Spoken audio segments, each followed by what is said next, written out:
আসসালামু আলাইকুম গাইজ, আমি দাঁড়িয়ে আছি আমার শহর নড়াইলে। পাখি ভালোবাসে না এমন মানুষ খুঁজে পাওয়া কিন্তু খুবই দুষ্কর। আমিও কিন্তু পাখি অনেক ভালোবাসি। সো আজকের ভিডিওটা কিন্তু খুবই স্পেশাল হতে চলেছে, বিকজ যারা পাখি প্রেমিক আছে তারা আমার ভিডিওটি শেষ পর্যন্ত দেখুন এবং কন্টিনিউ। আজকে এমন একটা মানুষের কাছে যাব যিনি আসলে পাখিকে খুব ভালোবাসেন এবং পাখিকে ভালোবেসে তিনি আসলে একটা ফার্ম গড়ে তুলেছেন যেখানে ককাটেল পাখির সমাহার। সো আজকের ভিডিওতে আমি দেখানোর চেষ্টা করব আসলে ককাটেল পাখি তিনি কিভাবে পালন করেন এবং কোথা থেকে তিনি এগুলো কালেকশন করেছেন। সো অবশ্যই আপনারা আমার ভিডিও শেষ পর্যন্ত থাকবেন এবং যারা আমার চ্যানেলে নতুন তারা অবশ্যই চ্যানেলটি সাবস্ক্রাইব করে আমাদের পাশেই থাকবেন। তো লেটস গো। তো এখন আমরা পাখির বিষয়ে তার সাথে কথা বলবো। সো চলুন লেটস গো। ভাইয়া, এইখানে যে পাখিগুলো দেখতে পাচ্ছি এই পাখিগুলোর নাম কি? এটা ককাটেল গ্রে কালার বলে। এটা বর্তমান বাজার মূল্য আছে 6 থেকে 6,500 টাকা রানিং পেয়ার, আর বেবি আছে 3500 থেকে 4,000 টাকা। 6 থেকে 6,500 টাকা? জি, 6 থেকে 6,500 টাকা এটা রানিং পেয়ার। Running pad. এটা কি কালার বলে? এটা গ্রে কালার। গ্রে মানে ধূসর আর কি। ধূসর ধূসর আর কি। আর এর পাশে যে কালারটা আছে যে কালার, এটা 2 রকমের মিউটেশন আছে। একটা আছে লুটিনো আর একটা আছে হোয়াইট ফেস। যেহেতু 2 কালারের 2টা মিউটেশন আছে, এটা 2 রকমের দাম ধরা হিসাবে 6,500 টাকা সেল করা যায়। প্রাইস দুটারই একই রকম প্রাইস? হ্যাঁ, এটা ডিম নিয়ে বসে আছে, বোধহয় 4টা ডিম পারছে। ভিতরে দেখেন ডিম আছে এর ভিতরে?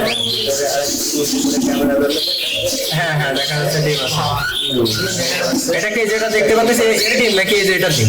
এটা ওইটা ফিমেল, ভিতরে যেটা বসে আছে এটা ফিমেল। আচ্ছা, ফিমেল। আর হোয়াইট ফেসটা মেল। আর এইটা নিচের দিকে আসি আমরা। ফ্রেশ লুটিনো আছে। এটাও রানিং পেয়ার। এদের আপনার 9 থেকে 10,000 টাকা পেয়ার।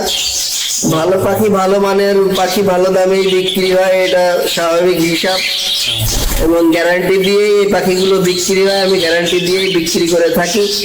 যদি কেউ গ্যারান্টি নিতে চায়, গ্যারান্টি দিয়ে বিক্রি হবে। আর যদি গ্যারান্টি না দিতে নিয়ে যেতে চায় যেভাবে সেভাবেই তাকে দেওয়া হয়। আচ্ছা, এটার প্রাইস কেমন? এটা যদি কেউ নিতে চায়? 9 থেকে 10,000 টাকা প্রাইজে বিক্রি হয়। গ্যারান্টি দিলে একটু বেশি দামে বিক্রি হয়, আর নন গ্যারান্টির মালগুলো কম দামে। এটা কি ডিম আছে? না, এটা এখনো পারিনি। ব্রিডিং পেয়ার, শর্ট টাইমে ডিম দিবে। ব্রিডিং করতেছে, ডিম দিবে।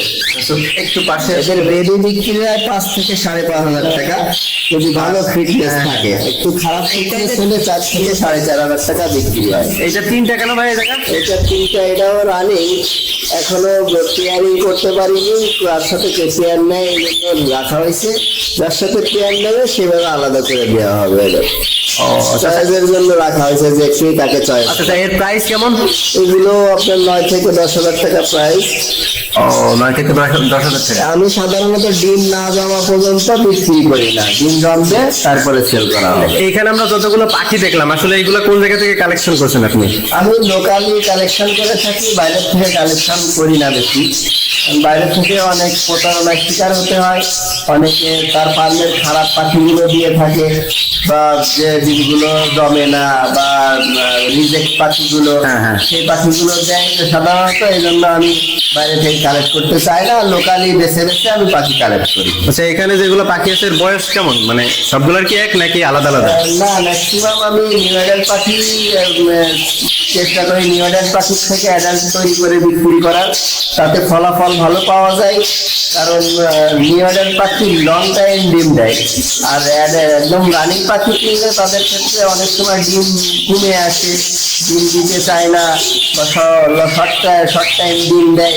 এই জন্য আমি একদম রানিং পাখি কিনতে চাই না। নিউ অ্যাডাল্ট পাখিগুলো সবসময় ভালো। একজন ফার্মারের জন্য আমি যে চিন্তা করি যে নিউ অ্যাডাল্ট পাখি কেনা ভালো। মানে এটা আপনার এক্সপিরিয়েন্স থেকে আপনি? আমার অভিজ্ঞতা থেকেই আমি এটা ধারণ করছি।